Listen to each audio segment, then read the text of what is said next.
আচ্ছা সাগর ভাই, তোমার একটা কথা কইতাম। সেলিব্রিটি জগতে তো অত অভিজ্ঞতা আমার নাই, তারপর আমি কিছু কথা কই, তুমি শোনো। এখন যে তোরসা বিল্লাল আর এই যে আমাদের নাসা ভাই যে ঝগড়াটা লাগছে, আসলে মূলত কাহিনীটা কোন জায়গায় যদি কইতা। ভাই এটা হচ্ছে সম্পূর্ণ দোষ আমি মনে করি যে এটা থরসব বিল্লালের, কারণ থরসব বিল্লাল হচ্ছে এখানে না একটা মিনিট তোরসা বিল্লাল তো দেখতেছি যে আশেপাশে মানুষের মোটামুটি লক্ষ লক্ষ টাকা দিয়ে সাহায্য করতেছে, তারপরও তার কেন এরকম হইতেছে? এখন আমি বলি যে জুয়েল ভাইয়ের মতন কিছু কিছু মানুষ আছে, জুয়েল ভাই যেরকম সাহায্য করে একজন কেন 10 জন আসলে তাকে 10 জনকেই কিছু কিছু করে সীমিত করে দিয়ে সে সাহায্য করার চেষ্টা করে। কিন্তু থরসব বিল্লালের বিষয়টা যে একজনকে যদি আমি 10 লাখ টাকা দিই তাহলে আরও 20 জন যে আছে ওরা বেশি ভিক্ষা করে খাক, এই বিষয়টা হচ্ছে এরকম। একজনকে আমি 10 লাখ টাকা দিব কেন? আমি একজনকে 1 লাখ টাকা করে দিলে 10 জনকে 10 লাখ টাকা দিতে পারি, আর অন্য জায়গা থেকে ওনারা কালেকশন করতে পারে, কিন্তু আমি একজনকে দিতেছি, এটা তো এখন হয় না। হচ্ছে যে বিষয়টা বলি আমি, যে তোরসা বিল্লাল আর এই যে আমাদের নাসা ভাই যে ঝগড়া লাগছে, এটা কেন লাগছে?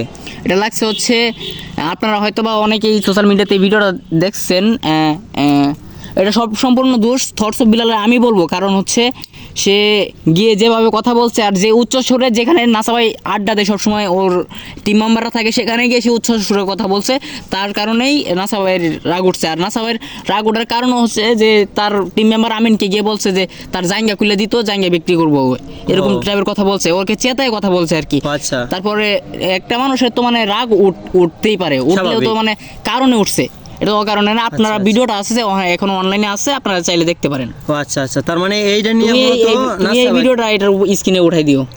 আচ্ছা, এখন হচ্ছে যে আমি বলি, মূলত সমস্যাটা হচ্ছে আমাদের নাসা ভাই নাকি? না, রাসেল ভাইয়ের কোনো সমস্যা নাই, সমস্যা হচ্ছে এখানে তোরসা বিল্লাল। আচ্ছা, এখন তোরসা বিল্লালের যে বিষয়টা, তোরসা বিল্লাল যে আশেপাশে মানুষকে মোটামুটি ভালো সাহায্য করতেছে, তাও আবার ভিডিওর মাধ্যমে।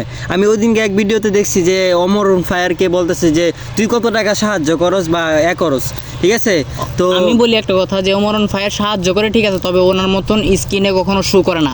ওমরন ফায়ার আমার দেখা মতনই অনেক ভালো একজন লোক, আমি নিজেও তার সাথে সাক্ষাৎ করছি, আমাদের এলাকায় আসছিল, ওনার মন মানসিকতা অনেক ভালো। তবে থরসব বিল্লাল যে এই মনে করো যে ওয়েটার থেকে যখন সে একজন সেলিব্রিটি হয়ে যায়, 44 লক্ষ টাকা একসাথে আর্নিং করে ফেলে, তখন সে নিজে চিনতে পারে না। এক সময় তার বেতন ছিল মোটে মাত্র 8,000 টাকা, কক্সবাজারের একটা হোটেলে সে ওয়েটার হিসাবে চাকরি করতো। তারপর হঠাৎ করে তাকে ফেসবুক থেকে 44 লক্ষ টাকা দিয়ে দেওয়ার পরে সে নিজে মানুষ মনে করতেছে না, এরকম আর কি। আচ্ছা, যথেষ্ট পরিমাণ আমাকে সময় দেওয়ার জন্য।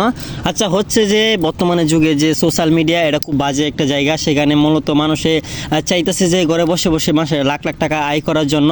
এর জন্যই মূলত এই কাহিনীটা হচ্ছে। পরিশ্রম করে 2 টাকা কামাইতো, তাহলে বুঝতো কষ্ট কি জিনিস। তো আজকের মতো ভিডিও এতটুকুই, আপনারা তো শুনলেন এই আমাদের সেলিব্রিটি সাগর বাড়ির মুখ থেকে। তো আজকের মতো ভিডিও এতটুকুই, নেক্সট টাইম আরো ভালো ভিডিও আনবো। আমাদের চ্যানেলটি সাবস্ক্রাইব করে দেখবেন। আর আপনারা যদি চান তাহলে আমরা অবশ্যই আপনাদের জুনিয়র ত্রিপলার যে আছে তার সাথে যদি আপনি চান ভিডিও করে অবশ্যই আপনাদের কিছু প্রশ্ন করার চেষ্টা করব। যদি আপনারা চান তাহলে অবশ্যই কমেন্টে জানাবেন। ধন্যবাদ।